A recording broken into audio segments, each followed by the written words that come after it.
నమస్తే welcome to 95 news ముందుగా bulletin లో హెడ్లైన్స్ చూద్దాం.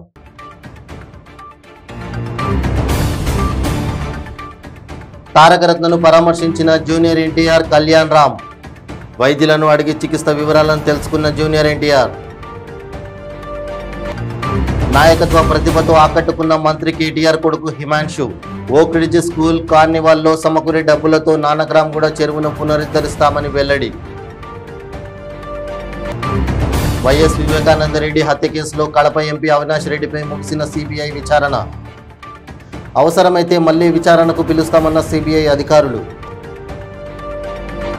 జీవో నంబర్ 1పై ఆందోళన చెందాల్సిన అవసరం లేదన్న AP DGP KV Rajendranath Reddy. జీవోను బేస్ చేసుకుని ఎవరిని అడ్డుకోవడం లేదని వివరణ. ఇక ఇప్పుడు బులెటిన్లో డీటెయిల్స్ చూద్దాం. తారకరత్నను పరామర్శించేందుకు జూనియర్ ఎన్టీఆర్ కళ్యాణ్ రామ్ ఆసుపత్రికి చేరుకున్నారు. ప్రత్యేక విమానంలో బయలుదేరి వారు నేరుగా బెంగళూరుకు చేరుకున్నారు. తారకరత్న ఇటీవల లోకేష్ పాదయాత్రలో గుండెపోటుకు గురై నారాయణ హృదయాలయ ఆసుపత్రిలో చికిత్స పొందుతున్న విషయం తెలిసిందే. అయితే ఆయన ఆరోగ్య పరిస్థితి విషమంగా ఉండడంతో ఇప్పటికే కుటుంబ సభ్యులు బెంగళూరుకు వచ్చారు. మాజీ ముఖ్యమంత్రి చంద్రబాబు కూడా నిన్న పరామర్శించారు. వైద్యులను అడిగి పూర్తి వివరాలను అడిగి తెలుసుకున్నారు. సోమవారం మరోసారి పరీక్షలు నిర్వహించనున్నట్లు వైద్యులు చెప్పారని మాజీ మంత్రి కేంద్ర మంత్రి పురంధేశ్వరి తెలిపారు.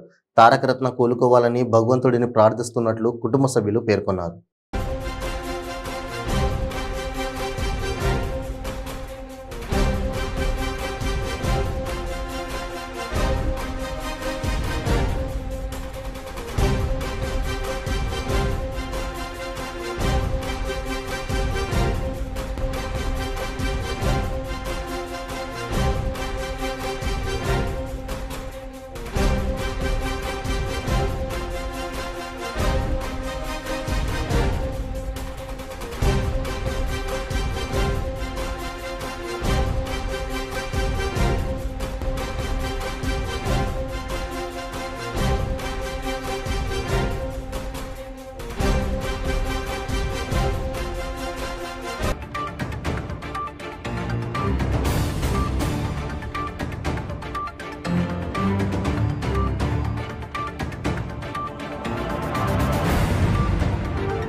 ఓక్ రిడ్జ్ స్కూల్ కార్నివాల్లో ముఖ్యమంత్రి కేసీఆర్ మనమడు మంత్రి కేటీఆర్ కొడుకు హిమాన్షు తన నాయకత్వ ప్రతిభతో ఆకట్టుకున్నాడు.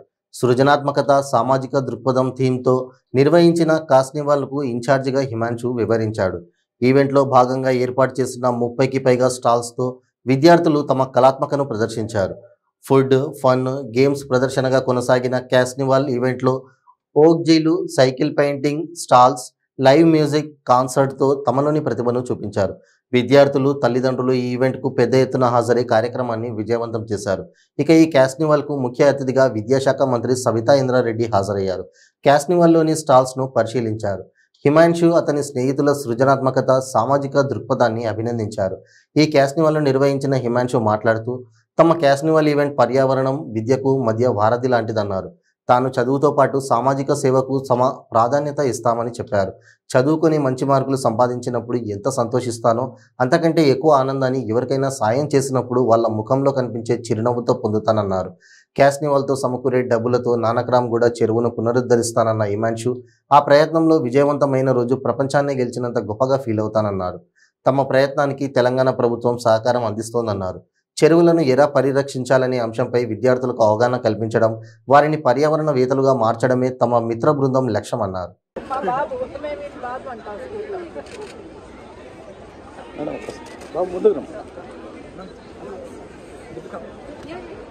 Hello. Madam. To all of the students, teachers, and guests attending this event, a very good morning and warm welcome to Oak Ridge International. అనేది ఒక స్టూడెంట్కి కమ్యూనిటీ సర్వీస్ మీద కానీ, ఎన్వైరన్మెంట్ మీద కానీ ఆ ప్యాషన్ అనేది, స్టూడెంట్లో ఉన్న ప్యాషన్ని బయటికి తెచ్చే ఎలిమెంటే క్యాస్. దానికి 2021కి నేను 2022లో నేను ప్రెసిడెంట్ కావడం నేను చాలా నా అదృష్టంగా భావిస్తున్నాను. దాంతోపాటు నేను ఇప్పుడు ఈ సంవత్సరం కార్నివాల్ కొత్తగా ఒక యునీక్ వేలో ఒక చాలా కొత్త దిశగా నేను తీసుకెళ్తున్నాము. ప్రతి సంవత్సరం కార్నివాల్ 2016 నుంచి అవుతుంది. కానీ ఈ సంవత్సరం మేము ఏమనుకున్నామంటే కార్నివాల్ ఈసారి కండక్ట్ చేస్తే మన స్కూల్ వారి కోసమే కాదు, బట్ బయట నుంచి ఎవరు వచ్చినా కూడా మన కోసం ఈసారి వాళ్ళకి అందరిని ఓపెన్ చేసి అందరినీ లోపలికి రానిచ్చి అందరినీ కూడా మా స్టూడెంట్స్ క్రియేటివిటీ లేకపోతే మా స్టూడెంట్స్ వాళ్ళ టాలెంట్ చూపించాలని అనుకున్నాం. ఈ ఈవెంట్ని నేను ఏమంటానంటే a bridge between environment and education. ఎందుకంటే అంటే ఇట్లా ఎడ్యుకేషన్ ఎట్లా అంటే మీరు ఇక్కడ చూస్తున్నారు ఈ స్టాల్స్ అన్నిట్లో కూడా మేము మా స్టూడెంట్స్కి ఆంటర్ప్రినర్స్, యంగ్ ఆంటర్ప్రినర్స్గా అయ్యే ఒక అవకాశం ఇస్తున్నాం. వాళ్ళకు different customers, different behaviours, different mindsets, different taste and preferences, ఇట్లా ఒక 100 రకాల మందిని కలుస్తారు, 100 రకాల మాటలు మాట్లాడాలి, బార్గెనింగ్ చేయాలి. సో బేసిక్లీ మా యంగ్ స్టూడెంట్స్ని మేము ఆంటర్ప్రినర్స్గా చేయాలనేది ఇట్లాంటి ఎడ్యుకేషనల్ ఆస్పెక్ట్. ఎన్వైరన్మెంట్ ఆస్పెక్ట్ ఎక్కడొస్తుంది అంటే ఇక్కడ నుంచి వచ్చిన డబ్బులన్నీ మాకు ఈ ప్రొసీడ్స్, మేము ఇంగ్లీష్ ప్రొసీడ్స్ అంటాము, ఆ ప్రొసీడ్స్ అన్నీ కూడా మా స్కూల్ ఎదురుగానే ఉన్న లేక్, నానాక్రమ్ కుంటా లేక్, ఆ లేక్ డెవలప్మెంట్కి చేస్తున్నాం. గవర్నమెంట్ ఆఫ్ తెలంగాణతో మా స్కూల్ కొలాబరేట్ అయ్యి 50% అంటే సెక్యూరింగ్ అండ్ రెస్టోరింగ్ లేక్ ఏమో government securing and protecting the lake government చేస్తుంది.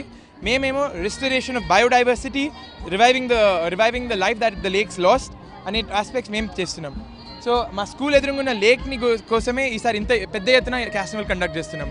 మీరు అన్నట్టుగా మళ్ళీ ఎన్ని స్టాల్స్ ఉన్నాయని, మా దగ్గర ఉన్నాయి 4 రకాల, ఈరోజు 4 కేటగిరీస్లో ఉన్నాయి స్టాల్స్. ఒకటి ఫుడ్, ఇంకోటి యాక్టివిటీస్, ఇంకొకటి యానిమల్స్ అండ్ ఇంకొకటి గేమ్స్. ఇప్పుడు మీరు చూసినట్టుంటే ఇంతకుముందు రికార్డ్ అయిందో లేదో తెలియదు కానీ మా స్టూడెంట్స్ అందరూ ఓక్ జైల్ అని ఒకటి పెట్టారు. ఆ ఓక్ జైల్లో టీచర్స్ని, ప్రిన్సిపల్ని, ఎండీని ఎవరైనా కూడా అది ఈ క్యాష్ జైల్ అనేది స్టూడెంట్స్ ఎలా అంటే ఒక నామినల్ ఫీ 200 కట్టి లోపల పెట్టొచ్చు, అండ్ తర్వాత వాళ్ళు బయటికి రావాలంటే బెయిల్ కట్టి బయటికి రావాలి. సో అది క్యాష్ జైల్. మళ్ళీ ఈసారి కొత్తగా ఎక్కడ ఏ కార్నివల్లో లేనట్టు మా కార్నివల్లో స్పిన్ ఆర్ట్ అని సైకిల్ తొక్కినా కొద్దీ ఆర్ట్ తయారవుతుంటుంది, పెయింట్ వేస్తారు, సైకిల్ తొక్కుతారు. సో ఇట్లాంటి చాలా క్రియేటివ్ ఐడియాస్ ఒక 36 స్టాల్స్లో మా స్టూడెంట్స్ పెట్టి నేను ఇంతకుముందు చెప్పినట్టుగానే మాకు వచ్చిన ప్రొసీడ్స్తోని మా స్కూల్ ఎదురుగున్న లేక్ని డెవలప్ చేయాలనేది మా ఆశ. నేను పర్సనల్గా ఏం నమ్ముతానంటే చదువు అనేది ఒక ఆబ్లిగేషన్, కానీ నాకు కమ్యూనిటీ సర్వీస్ అనేది నా ప్యాషన్. నేను చదువుకొని ఒక మంచి గ్రేడ్ వచ్చినప్పుడు ఎంత సంతోషపడతానో, ఒక మనిషికి హెల్ప్ చేసి తన మీద ఒక చిరునవ్వు వచ్చినప్పుడు అంతే సంతోషపడతాను. ఒకవేళ నేను నాకు తగినంత ఈ సంవత్సరం నేను క్యాష్ ప్రెసిడెంట్ కాబట్టి ఒకవేళ నేను ఆ లేక్ని రివైవ్ చేయగలిగే సత్తా నాలో ఉంది అనుకుంటే చేసి తీరుతాను. అందుకే ఆ లేక్ని రివైవ్ చేసినప్పుడు నాకు ఎలాంటి సాటిస్ఫాక్షన్ వస్తుంది అంటే నేను మా ఐబీ అంటే ఇంటర్నేషనల్ బ్యాక్యులర్ ఇంతకుముందు చెప్పినట్టు వరల్డ్ టాపర్ అయినంత ఫీలింగ్ వస్తుంది. ఎందుకంటే ఈ లేక్ని రిస్టోర్ చేయడం నా అచీవ్మెంట్ కాదు, మా స్కూల్ స్టూడెంట్స్ అందరికీ కూడా ఒక ఎగ్జాంపుల్, ఒక రోల్ మోడల్గా ఉంటుంది. ఈ ప్రాజెక్ట్ అనేది లేక్స్ ఎందుకు తీసుకోవాలి, లేక్స్ని ఎందుకు రివైవ్ చేయాలి అనే ఇంపార్టెన్స్ మేము చెప్తాం ఈ ప్రాజెక్ట్ నుంచి. లేక్స్ అనేది నేను చెప్పినట్టుగా ఎంక్రోచ్మెంట్స్తో కానీ ఇంకొక వేలో కానీ బికాజ్ ఆఫ్ క్లైమేట్ చేంజ్ కానీ లేక్స్ అనేవి ఎప్పుడు కూడా తగ్గిపోతున్నాయి. అందుకు అవిటిని ప్రివెంట్ చేయాలి, స్టూడెంట్స్లో దాని గురించి అవేర్నెస్ తేవాలి, అవేర్నెస్ తెచ్చి స్టూడెంట్స్ని ఒక యాక్టివ్ ఎన్వైరన్మెంటల్ యాక్టివిస్టులు చేయాలి అనేది ఈ క్యాస్టివల్ idea and caste department idea. YS Vivekananda Reddy హత్య కేసులో కడప ఎంపీ అవినాష్ రెడ్డిపై సిబిఐ విచారణ ముగిసింది. హైదరాబాద్లోని సిబిఐ కార్యాలయంలో అవినాష్ రెడ్డిని ఎస్పీ రామ్ సింగ్ ఆధ్వర్యంలో సిబిఐ బృందం 4 గంటల పాటు ప్రశ్నించింది. విచారణ ముగిసిన అనంతరం అవినాష్ రెడ్డి మీడియాతో మాట్లాడారు. తనకు తెలిసిన అన్ని విషయాలను సిబిఐ అధికారులకు చెప్పానని వెల్లడించారు. విచారణను ఆడియో, వీడియో రికార్డింగ్ చేయాలని కోరానని, కానీ రికార్డింగ్కు సిబిఐ అధికారులు అంగీకరించలేదని తెలిపారు. ఈ కేసుకు సంబంధించి ఏవైనా సందేహాలు ఉంటే నివృత్తి చేస్తానని చెప్పానని అవినాష్ వివరించారు. అవసరమైతే మళ్లీ విచారణకు పిలుస్తామని సిబిఐ అధికారులు చెప్పారని వెల్లడించారు. విచారణలో సిబిఐకి సహకరిస్తానని స్పష్టం చేశారు.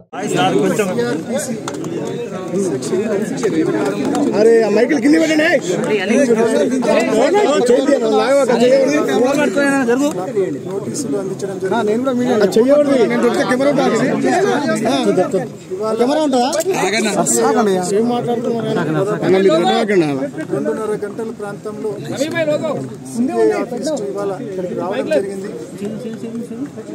మైకులు కింద పెట్టండి. 4 గంటలుగా పూర్తి స్థాయిలో ఐఓ గారు అడిగిన క్వశ్చన్స్కు నాకు తెలిసిన సమాధానాలన్నీ కూడా, నాకు తెలిసిన డీటెయిల్స్ అన్నీ కూడా వారికి ఇవ్వడం జరిగింది. అది డిస్క్లోజ్ చేయడం బహుశా కరెక్ట్ కాదు కాబట్టి నేను ఆ డీటెయిల్స్లోకి వెళ్ళడం లేదు.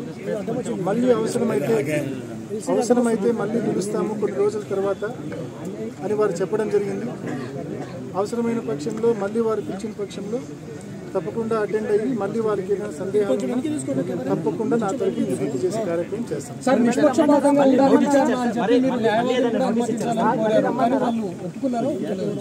అడిగిన మాట వాస్తవం.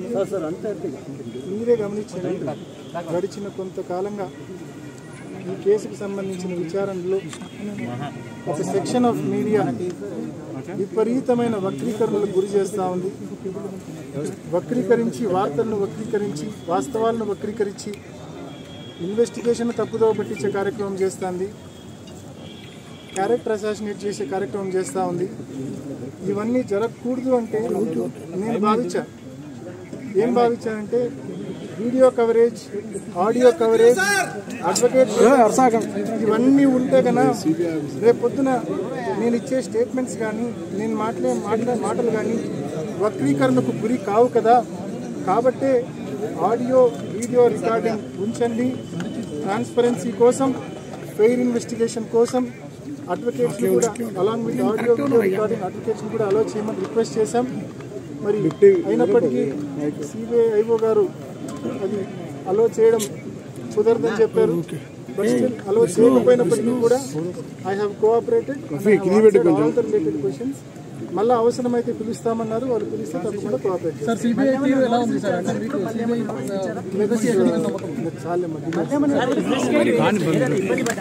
జీవో నంబర్ 1పై ఎవరూ ఆందోళన చెందాల్సిన అవసరం లేదని డీజీపీ కేవీ రాజేందర్ రెడ్డి అన్నారు. జీవోను బేస్ చేసుకుని ఎవరిని అడ్డుకోవడం లేదని, ఎక్కడా బెదిరింపులకు పాల్పడడం లేదని వివరణ ఇచ్చారు. ఉమ్మడి పశ్చిమ గోదావరి జిల్లా భీమవరంలో పోలీసుల జిల్లా రివ్యూ మీటింగ్కు హాజరైన డీజీపీ జీవో నంబర్ 1పై ఆసక్తికర వ్యాఖ్యలు చేశారు. జీవో వచ్చిన తర్వాత కూడా పొలిటికల్ పార్టీలు మీటింగ్లకు అనుమతులు ఇచ్చినట్లు డీజీపీ గుర్తు చేశారు. ఎవరైనా పాదయాత్ర చేయాలంటే జిల్లా హెడ్ క్వార్టర్స్లో అనుమతి తీసుకుంటే సరిపోతుందని స్పష్టం చేశారు. రాష్ట్రంలో గంజాయి 25 ఏళ్ల నుండి నడుస్తోందన్నారు. గతేడాది నుంచి గంజాయి నాశనం చేస్తున్నామని చెప్పారు. ఇతర రాష్ట్రాల్లో జరుగుతున్న గంజాయి సాగును అక్కడ వాళ్ళు ధ్వంసం చేయాలని డీజీపీ కేవీ రాజేంద్రనాథ్ రెడ్డి సూచించారు.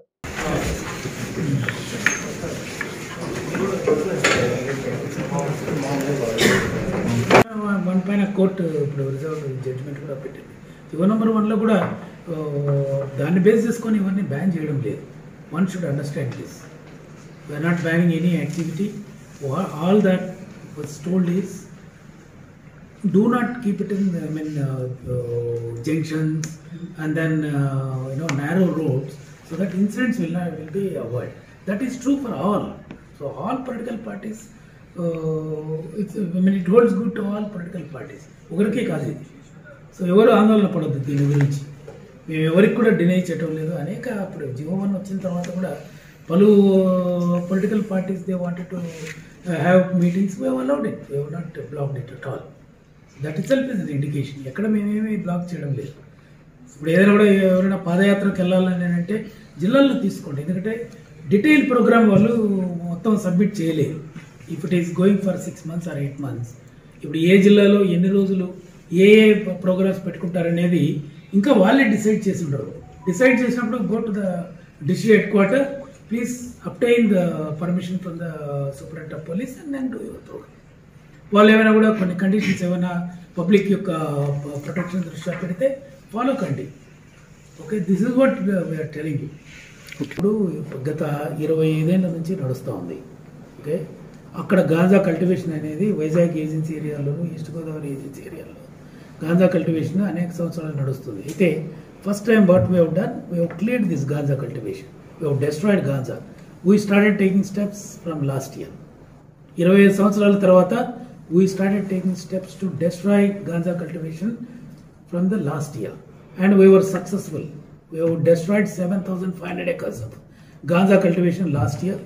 This year malli 7,500 nunchi ఈసారి కల్టివేషన్ జరగకుండా గవర్నమెంట్ ని రిక్వెస్ట్ చేసుకొని వాళ్ళతో గవర్నమెంట్ ద్వారా వాళ్ళకు సీడ్స్, ఆల్టర్నేటివ్ క్రాప్స్ కూడా డిస్ట్రిబ్యూట్ చేశాం. దాని యొక్క ఇంపాక్ట్ వల్ల 7,500 నుంచి 600 to 700 acres పడిపోయింది గాంజా ఈసారి. That we have taken satellite images ద్వారా కూడా మేము కన్ఫర్మ్ చేసాం. ఆ 600 ఎకరాలను కూడా నవంబర్, డిసెంబర్ మాసాల్లో we have destroyed. What else you want? మనం డిస్ట్రాయ్ చేస్తున్నాం. సిమిలర్లీ ఎక్కడెక్కడైతే గాంజా కల్టివేషన్ పక్క రాష్ట్రాల్లో జరుగుతుందో అక్కడ కూడా వాళ్ళు డిస్ట్రాయ్ చేయాలి. లేదంటే ఇదే రూట్ సంబడి మళ్ళీ మీ ఊరికి వస్తుంది. మనం డిస్ట్రాయ్ చేస్తేనే సరిపోదు. సో ఇదే విధంగా డిస్ట్రక్షన్ అన్ని ప్రాంతాల్లో జరిగితే 3 నుంచి 4 సంవత్సరాల మధ్యకాలంలో మొత్తం గాంజా కల్టివేషన్ అనేది పడిపోతుంది. ఆల్టర్నేటివ్ క్రాప్స్కి గవర్నమెంట్ ఆఫ్ ఆంధ్రప్రదేశ్ చేసినట్టు ఆల్టర్నేటివ్ క్రాప్స్కు మిగతా స్టేట్స్ కూడా ఫాలో కావాలి. ఎక్కడైతే గాంజా కల్టివేషన్ ఉందో వాళ్ళకి తెలుసు ఎక్కడెక్కడ జరుగుతుంది అనేది. సో వాళ్ళు కూడా స్టార్ట్ చేశారంటే గాంజా కల్టివేషన్, కానీ గాంజా అవైలబిలిటీ దొరకదు. మిగతా ప్రాంతాల్లో ఎక్కడన్నా దొరుకుతుంది అని అంటే పట్టుకున్న చోటు నుంచి నో వాట్ వీఆర్ డూయింగ్, ఎవరైతే ఈ కాలేజెస్, స్కూల్స్, కన్జ్యూమర్స్కి గాంజాని ఇస్తున్నారో, గాంజాని వాళ్ళ దగ్గరికి తీసుకుపోతున్నారో, దొరికిన వాళ్ళ దగ్గర నుంచి వాళ్ళందరినీ ఇప్పుడు పట్టుకుంటున్నాం. కంప్లీట్గా we're mapping on to the same cases. ఏ కేసులో పట్టుకుంటారో, ఎవరైతే గాంజాను ఈ విధంగా కాలేజెస్కి తీసుకుపోతున్నారో ఆ గ్యాంగ్స్ అంతా కూడా every fellow will be identified now. Guntur జిల్లా తెనాలి ప్రభుత్వ ఆసుపత్రిని జనసేన పిఎసి చైర్మన్ నాదెండ్ల మనోహర్ సందర్శించారు. ఆసుపత్రిలో వైద్య సదుపాయాలు ఎలా అందుతున్నాయని రోగులను అడిగి తెలుసుకున్నారు. ఆసుపత్రిలోని ప్రతి విభాగాన్ని సందర్శించి రోగికి అందుతున్న సౌకర్యాలు, వైద్యులను వివరాలను మనోహర్ అడిగి తెలుసుకున్నారు.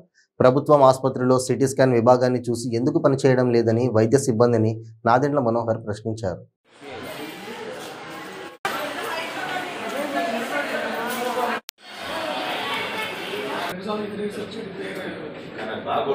చాలా మంది పేదవాళ్ళకి ఉపయోగపడేది.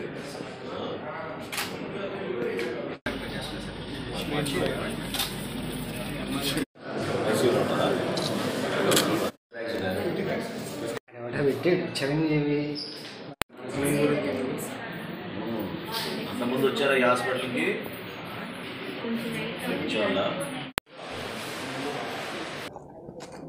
సిబ్బంది పాపం చాలా అద్భుతంగా ఒక మంచి సేవా దృక్పథంతో అనేక మంది పేద పేషెంట్లందరూ కూడా చక్కటి ఏర్పాట్లు చేసి అన్ని విధాలుగా ఆదుకుంటున్నారు. ఇక్కడ బాధ కలిగించిన విషయం ఒకటే, అదేంటంటే తెనాల్లో ఉన్న ప్రభుత్వ ఆసుపత్రి ఏరియా హాస్పిటల్గా, డిస్ట్రిక్ట్ హాస్పిటల్గా, ఇక తల్లి పిల్లల ఆసుపత్రి కోసం ప్రత్యేకంగా నిధులు తీసుకొచ్చి మనం ఇంత చక్కటి నిర్మాణం చేసుకున్నాం. చిన్న చిన్న సర్దుకోవాల్సిన కొన్ని అంశాలు ఖచ్చితంగా ఏ ఆర్గనైజేషన్లోనే ఉంటాయి. అవి వాటిపైన కొంచెం దృష్టి పెట్టాల్సిన అవసరం ఖచ్చితంగా ఉంది. గతంలో ఓపీ దాదాపు 1100 నుంచి 1200 ప్రతిరోజు చేసేవాళ్ళం అవుట్ పేషెంట్. అది ఈరోజు దాదాపు 500 నుంచి 400 మధ్య అవుట్ పేషెంట్లు వస్తున్నారని చెప్పడం జరిగింది. బ్లడ్ బ్యాంక్లో కూడా ఇంకొంచెం నిల్వలు ఉండాల్సిన అవసరం తప్పకుండా ఉంది. ఎందుకంటే మన ఏరియాలో ట్రామా కేసెస్ ఎక్కువ అవుతూ ఉంటాయి, యాక్సిడెంట్ కేసెస్. సడన్గా మనకి అప్పటికప్పుడు మనకి ఆ విధంగా బ్లడ్ ఏర్పాటు చేసుకోవాలన్నా కూడా కొంచెం ఇబ్బంది అవుతుంది. పైగా మన హాస్పిటల్ ద్వారా అనేక హాస్పిటల్స్కి మనం అందించగలిగే పరిస్థితి, మనం అటువంటి ఫెసిలిటీస్ ఇక్కడ ఏర్పాటు చేసుకున్నాం. అదేవిధంగా నాకు గతంలో కూడా చాలామంది పాపం పేషెంట్స్ ఇతర ప్రాంతాల నుంచి వచ్చేవాళ్ళు. ఎందుకంటే మనకి రైలు సౌకర్యం ఉంది, బస్ సౌకర్యం ఉంది కాబట్టి దూర ప్రాంతాల నుంచి వస్తున్నారు. కానీ ఇన్ని సంవత్సరాలైనా కూడా ఆ ప్రాంతాల్లో ఎందుకు మెరుగైన వైద్య సేవలు అందించడం లేదో నాకు అర్థం కావడం లేదు.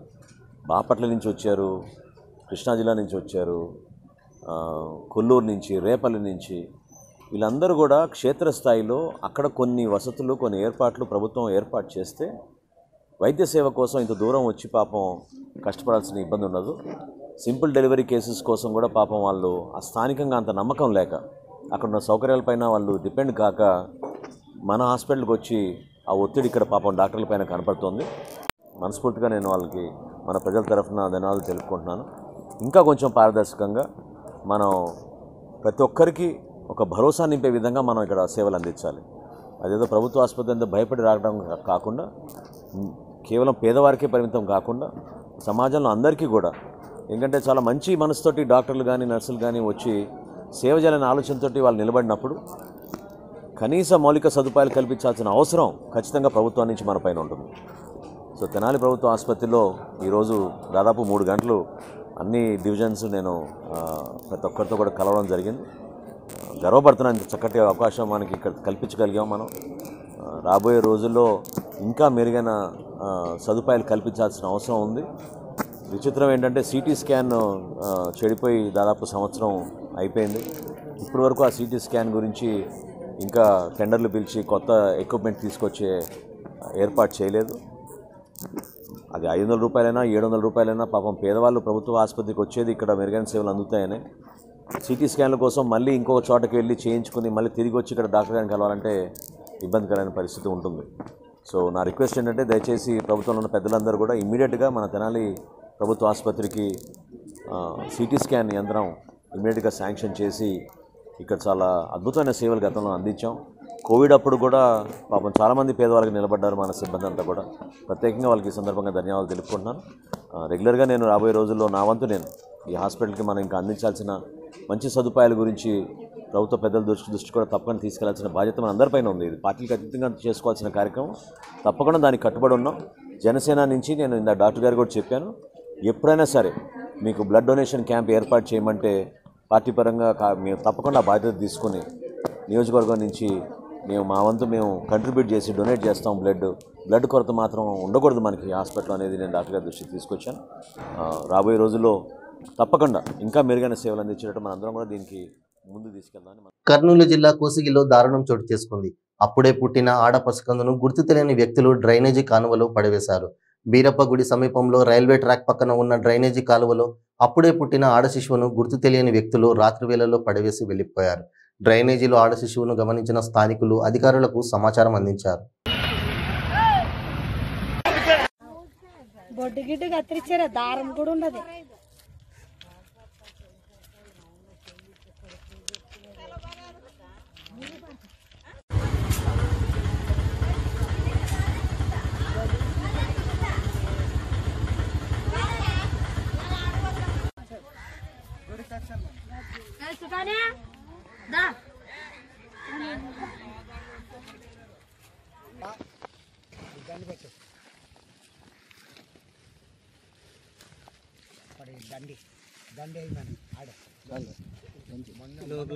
మహారాష్ట్రలోని నాందేడ్లో వచ్చే నెల 5వ తేదీన సీఎం కేసీఆర్ అధ్యక్షతన జరిగే బీఆర్ఎస్ 2వ బహిరంగ సభ వేదికకు MP BB Patil, MLA Balka Suman, Hanumant Shinde, Jogu Ramanna, civil supply corporation chairman Ravinder Singh పూజా కార్యక్రమం నిర్వహించారు. ఈ సభలో సీఎం కేసీఆర్ సమక్షంలో మహారాష్ట్రకు చెందిన వివిధ పార్టీల నేతలు పెద్ద ఎత్తున బీఆర్ఎస్ పార్టీలో చేరనున్నారు.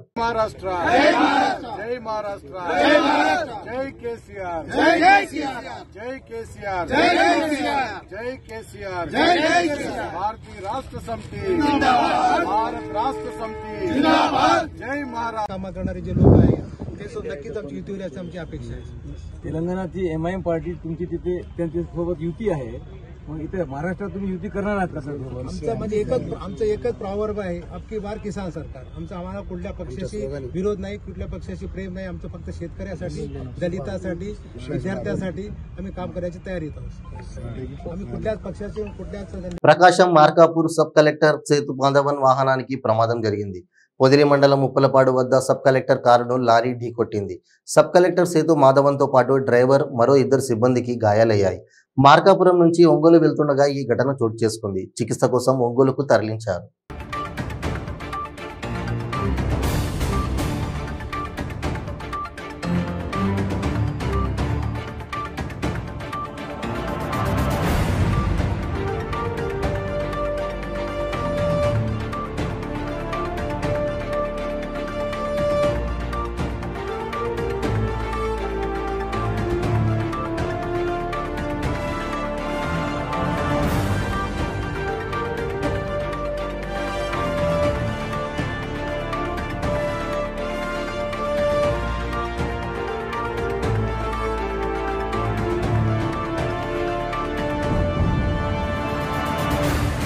సంగారెడ్డి జిల్లా మునిపల్లి మండలం బుదేరా శివారులో దారుణం జరిగింది. యువకుడిని దారుణంగా హత్య చేసి పెట్రోల్ పోసి దహనం చేశారు. ఈ ఘటనా స్థలానికి చేరుకున్న పోలీసులు కేసు నమోదు చేసుకుని దర్యాప్తు చేపట్టారు. మృతుడు మునిపల్లి మండలానికి చెందిన యువకుడిగా అనుమానిస్తున్నారు పోలీసులు.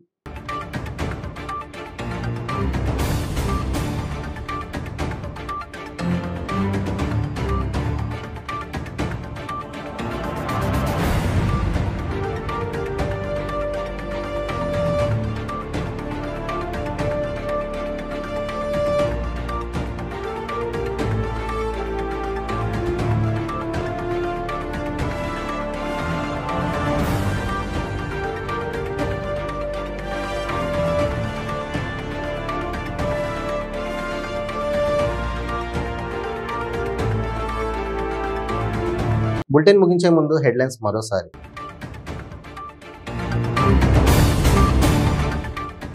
తారకరత్నను పరామర్శించిన జూనియర్ ఎన్టీఆర్ కళ్యాణ్ రామ్. వైద్యులను అడిగి చికిత్స వివరాలను తెలుసుకున్న జూనియర్ ఎన్టీఆర్. నాయకత్వ ప్రతిభతో ఆకట్టుకున్న మంత్రి కేటీఆర్ కొడుకు హిమాన్షు. ఓక్ రిడ్జ్ స్కూల్ కార్నివాల్లో సమకూరే డబ్బులతో నానక్రామ్గూడ చెరువును పునరుద్ధరిస్తామని వెల్లడి. వైఎస్ వివేకానందరెడ్డి హత్య కేసులో కడప ఎంపీ అవినాష్ రెడ్డిపై ముగిసిన సిబిఐ విచారణ. అవసరమైతే మళ్లీ విచారణకు పిలుస్తామన్న సిబిఐ అధికారులు. జీవో నంబర్ 1పై ఆందోళన చెందాల్సిన అవసరం లేదన్న AP DGP KV Rajendranath Reddy. జీవోను బేస్ చేసుకుని ఎవరిని అడ్డుకోవడం లేదని వివరణ. ఇవి బులెటిన్ అప్డేట్స్. మరిన్ని అప్డేట్స్ కోసం చూస్తూనే ఉండండి 95 న్యూస్. ప్రతి క్షణం ప్రజాక్షేమం కోసం. నమస్తే.